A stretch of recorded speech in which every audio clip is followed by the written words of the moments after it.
जैसे कि ज्ञान की परिभाषा है, ज्ञान स्मृति में अनुभव में संबंध बनाना, तार्किक संबंध अर्थात ज्ञान होना। तो ये संबंध स्मृति में बनता है। स्मृति में क्या संग्रहित है कि अनुभव हो रहे हैं, ये ज्ञान है। स्मृति में ये भी है, अनुभव करता है, किसको हो रहे हैं, ये एक तार्किक संबंध है। जीव को अनुभव नहीं हो सकता है ना, जीव का अनुभव होता है। और जीव को ज्ञान भी नहीं हो सकता, क्योंकि जीव मशीन मात्र है। वो ज्ञान स्मृति में संग्रहित है, ऐसा हम कहते हैं, और उसके आगे कुछ कहने की जरूरत नहीं है। इसका ज्ञान है, उसका ज्ञान है। व्यवहारिकता में कह सकते हैं, हाँ इस नाम के व्यक्ति को ये ज्ञान हुआ, ये व्यवहारिक वाक्य हो गया। लेकिन उसी गहराई में उतर के आप देखेंगे वो व्यक्ति नहीं है, वहां व्यक्ति नहीं है, स्मृति है। उस स्मृति में गलत संबंध बने थे, अब वो गुरु के वचनों से और बुद्धि के प्रयोग से सही हो गए। अज्ञान नष्ट हुआ, ज्ञान भर गया स्मृति में, बस इतना होता है। और वो नया संबंध जो बना है दो अनुभवों के बीच, वो बस शुद्धिकरण मात्र होगा पुराने का, कि जो गलत संबंध बने थे स्मृति में, अज्ञान था, वो नष्ट हो जाएंगे, बस इतना होगा। फिर जो प्राकृतिक है उतना रहेगा।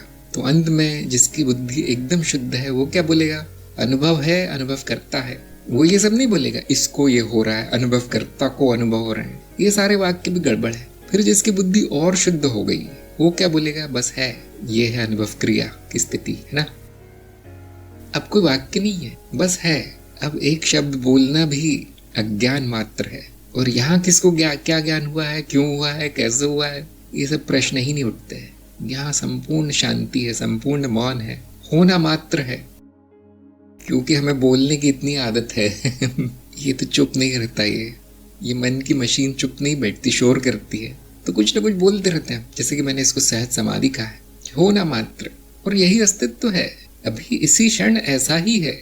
जैसे ही वृत्ति शुरू होती है उसके खंड खंड होने लगते हैं, उसमें अशुद्धियां बढ़ने लग, जितना सोचेंगे उतना अशुद्ध होता जाएगा वो। चित्त वृत्ति निरोध, जैसे ही वो शांत हो गया, और वो शांति तभी आती है जब अज्ञान नष्ट हो जाता है। जितना अज्ञान होगा उतने विचार होंगे इस बारे में कि मैं क्या हूँ, किसको हो रहा है ज्ञान, क्यों हो रहा है, ऐसा क्यों नहीं हो रहा, वैसा क्यों नहीं हो रहा, नहीं यही सत्य, इस किताब में लिखा वही सत्य है। वो बुद्धि उधर ही दौड़ती रहती। फिर ये समाधि की अवस्था कैसे आए, और सबसे उत्तम सबसे तेज उपाय ज्ञान मार्ग है। गुरु के वचनों को सुन के शांति आ जाती है। किसमें है, जो तैयार है उस ज्ञान को लेने के लिए, जो उसका सुपात्र है। तो ज्ञान बीज आप में डाला गया, अब इस पर मनन कीजिए कि ये ज्ञान की परिभाषा बताई गई है। ज्ञान की परिभाषा में ऐसा कहीं नहीं लिखा है कि जीव को ज्ञान होता है, उसका कोई अर्थ नहीं है इस बात का। स्मृति में पुराने संबंध जो बिगड़ गए हैं, जो गलत है, तार्किक नहीं है, वो तोड़ना ही ज्ञान है। एक वाक्य में कह सकते हैं, अज्ञान का नाश ज्ञान है। होता नहीं कुछ ज्ञान, क्यों, अस्तित्व में ना ज्ञान है ना अज्ञान है, जो है वो है। देखिए, चेतना में बने रहने के प्रयास भी नहीं लगता, ज्ञान ही लगता है। जिस दिन आपको बता दिया जाए कि मैं पुरुष हूँ, आप पुरुष हैं, स्त्री नहीं है, उसके बाद कितना प्रयास करना पड़ेगा पुरुष रहने के लिए, पुरुष बने रहने के लिए कितना प्रयास लगता है। एक बार बता दिया जाए कि आप स्त्री नहीं पुरुष हैं। वैसे ही एक बार बता दिया जाए कि आप अनुभव करता है, अनुभव नहीं, न शरीर, न जगत, न मन, न वस्तु, फिर कितना प्रयास लगना चाहिए तो ये साधना उनको दी जाती है जो अभी तक स्वीकार नहीं कर पाएंगे बात। क्यों, कहीं ना कहीं कोई अशुद्धि होगी, कहीं ना कहीं वृत्तियां बादलों की तरह के उस सूर्य को ढक लेती है जो मेरा स्वयं का प्रकाश है। उस प्रकाश में रहना, उसमें कोई प्रयास नहीं लगता। इसलिए ज्ञान मार्ग में कोई साधना नहीं है। ये जो साधना बताई जा रही है सबको उधार की है। कुछ लोगों को मैंने देखा वो भी नहीं बताना पड़ता, वो कहते हैं मेरा तो कार्यक्रम हो गया, आपका 4था 5वां वीडियो देखा, खत्म हो गया कार्यक्रम। मैंने कहा फिर घर जाओ, आराम करो, है ना, सुखी भाव। ये सब क्या कर रहे हो, कार्यक्रम बेकार है, ये सब साधना क्या करते हो, बेकार है सब। हाँ, ये जो ज्ञान अज्ञान है दिन और रात की तरह स्पष्ट है। फिर हम क्यों सिखाते हैं, क्योंकि कभी कभी मैंने देखा है बहुत से लोगों में गुरु भाविता है, उनमें एक इच्छा है कि मैं सबको सिखाऊं जो मुझे सीखने को मिला है। ये भी एक तरह की वृत्ति है। अभी भी शांति नहीं आई उसके मन में, अभी भी सिखाना ही चाहता है किसी को। कोई बात नहीं, बहुत पुण्य कर्म है, बहुत अच्छा कर्म है। तो ये मैं देखता हूँ कुछ लोगों में। और अब उसको क्योंकि दूसरों को सिखाना है तो उसको ये कला आनी चाहिए, साधना बताने की, लोगों की अशुद्धियां दूर करने की, लोगों को सलाह देने की, ये योग्यता उसमें आनी चाहिए। तो वो उसको निखारा जाता है, उसको तराशा जाता है। इसलिए उसको कार्यक्रम का हिस्सा बना दिया गया है कि आप पांडित्य लेना चाहते हैं ज्ञान मार्ग में, क्योंकि ज्ञान तो देखिए आधे घंटे का काम है, आधे घंटे में ज्ञान हो सकता है सबको। किंतु ये जो एक योग्यता प्राप्त करना, दूसरों को भी ज्ञानी बनाना, ये थोड़ा सा कठिन कार्य है, इसीलिए वो अनुशासित कर दिया गया है कार्यक्रम। इसलिए मैं कहता हूँ सबको नहीं करना है, वो जिसको जरूरत नहीं है वो कार्यक्रम ना करे।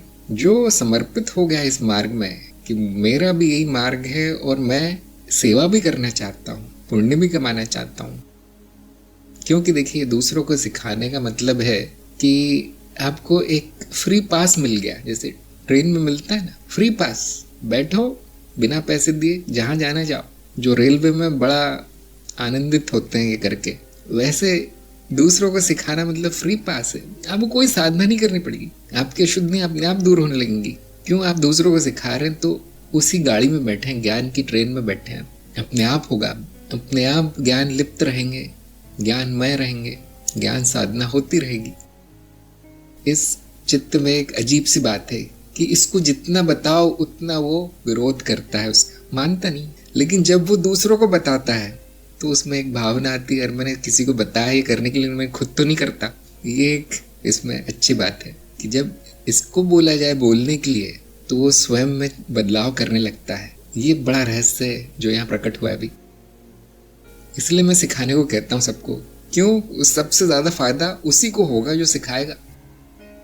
पता नहीं सामने वालों को कुछ समझ में आएगा या नहीं, लेकिन जो समझा रहा है उसको 70% लाभ होगा, सामने वाले को 30%, क्योंकि तो केवल सुन रहा है। और ये मेरा स्वयं का अनुभव है, इसलिए मैं कहता हूँ।